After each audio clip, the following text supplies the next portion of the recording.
ओम नमो भगवते वासुदेवाय। प्यारे भक्तों, हम श्रीमद् भगवद गीता के चतुर्थ अध्याय दिव्य योग का श्रवण कर रहे हैं, दिव्य ज्ञान का श्रवण कर रहे हैं। प्रथम श्लोक में कल हमने श्रवण किया था कि श्री कृष्ण ने पहले श्रीमद् भगवत गीता का उपदेश त्रेता युग में भगवान सूर्य को दिया, और भगवान सूर्य ने जो मनुष्यों के पहले पिता मनु थे, मनु को दिया, और मनु ने यह उपदेश अपने पुत्र इक्ष्वाकु को दिया। इस तरह से यह उपदेश परंपरानुसार चलता रहा। आज हम श्लोक संख्या 2 में यही श्रवण करेंगे कि यह जो उपदेश था वह परंपरानुसार चलता रहा। किस लिए बनाया गया था? यह ग्रंथ राजाओं के लिए था कि राजा इस उपदेश का श्रवण करें और इसका पालन करते हुए अपनी प्रजा का पालन पोषण करें। तो आइए आज हम श्लोक संख्या 2 का श्रवण करेंगे। अभी एवं परंपरा प्राप्तम इमं राजर्षयो विदुः स कालेन इह महता योगो नष्टः परंतप। अब यहाँ अर्जुन को बता रहे परंतप है, हे शत्रुओं को तपाने वाले, हे शत्रुओं को तपाने वाले, अर्थात हे अर्जुन, हे अर्जुन अब सुनिए कि यह परंपरा से प्राप्त था। एवं इस प्रकार से परंपरा, गुरु परंपरा से, भाई गुरु अपने शिष्य को, फिर शिष्य अपने शिष्य को, इस तरह से यह गुरु परंपरा से प्रचलित था। प्राप्तम प्राप्त किया, यह गुरु परंपरा से जो दिव्य ज्ञान था यह गुरु परंपरा से प्राप्त इमम इस ज्ञान को, इस विज्ञान को राजर्षय है, राजर्षय है राजाओं ने, जो साधु राजा थे उन राजाओं ने, साधु राजाओं ने विदुः जाना। भाई गुरु परंपरा से इस दिव्य ज्ञान को, इस कर्म योग को साधु राजाओं ने परंपरा से जाना।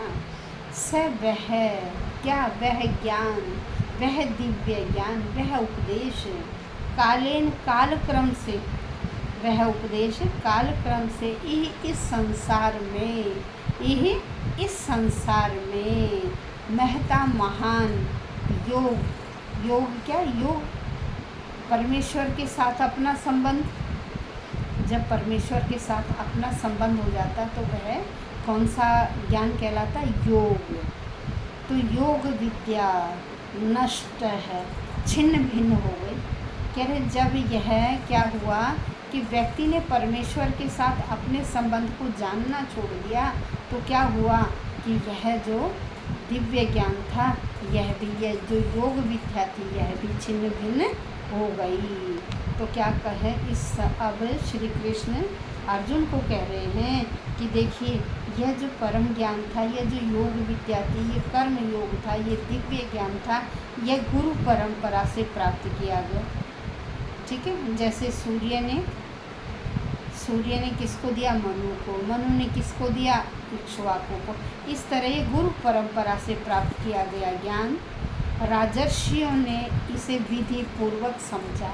जब उन्होंने विधि पूर्वक समझना बंद कर दिया तो क्या हुआ? यह विद्या, यह योग विद्या क्या हो गई? नष्ट हो गई। तो राजर्षियों ने क्या किया था? इसे बड़ी विधि से समझा था, किंतु कालक्रम से धीरे धीरे क्या हुआ?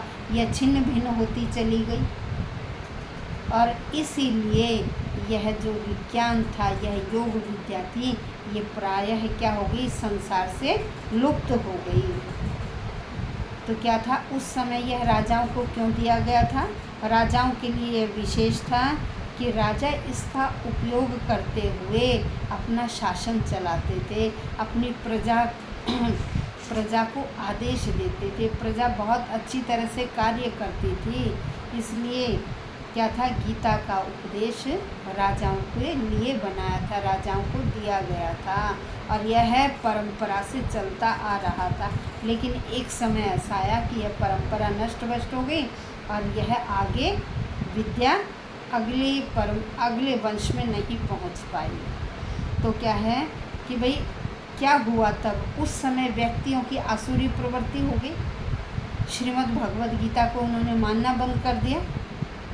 तो यह आसुरी प्रवृत्ति वाले व्यक्तियों के लिए नहीं बनी थी और न ही फिर उन्होंने इससे कोई फ़ायदा उठाया, क्योंकि यह उपदेश तो उनकी समझ में ही नहीं आया कि उन्हें क्या करना और क्या नहीं करना। फिर उन्होंने इससे किसी प्रकार का लाभ नहीं लिया और अपनी, क्योंकि राक्षसी प्रवृत्ति किसी की बात नहीं मानती है, वह तो अपना ही दबदबा रखते हैं। तो धीरे धीरे वो सनकी व्यक्ति थे, उन्होंने इस उपदेश को नहीं माना, तो धीरे धीरे क्या हुआ, यह नष्ट भ्रष्ट होती चली गई। और फिर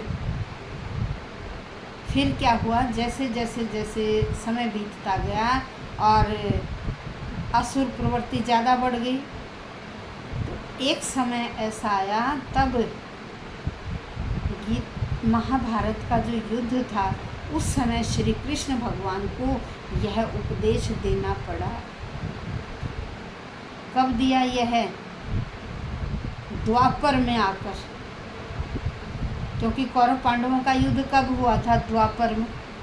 भाई त्रेता में तो श्री राम उत्पन्न हुए थे, तब उस समय तो इस गीता उपदेश का, श्रीमद् भगवद गीता का बहुत बोलबाला था, क्योंकि राजाओं ने परंपरा से, अपनी वंश परंपरा में इसे आगे आगे वह उपदेश देते चले थे। लेकिन द्वापर में क्या हुआ कि आसुरी प्रवृत्ति इतनी बढ़ गई, तो उस समय श्री कृष्ण को यह उपदेश देना पड़ा। और उन्होंने महाभारत के युद्ध में किसको दिया यह उपदेश, अर्जुन को उपदेश दिया। अर्जुन के माध्यम से, केवल अर्जुन के लिए ही नहीं था, अर्जुन के माध्यम से यह पूरे संसार को उपदेश देना चाहते थे। तो अर्जुन के माध्यम से उन्होंने यह उपदेश दिया। और क्या था, उस समय क्या हुआ कि गीता पर अनेक टीकाएं लिखी गई। द्वापर युग में ना गीता के ऊपर अनेक टीकाएं लिखी गई, असंख्य टीकाएं हो गई और प्रायः सभी श्री कृष्ण को स्वीकार नहीं करने लगे थे। प्रायः व्यक्ति श्री कृष्ण को नहीं मानते थे, क्योंकि असंख्य टीकाएं, हर टीका में अलग अलग विश्लेषण किया गया था। और क्या था, वह अपने ग्रंथों का क्या करते थे, श्री कृष्ण के नाम पर व्यापार चलाना शुरू कर दिया था। श्री कृष्ण के नाम पर व्यापार चलाना शुरू कर दिया था।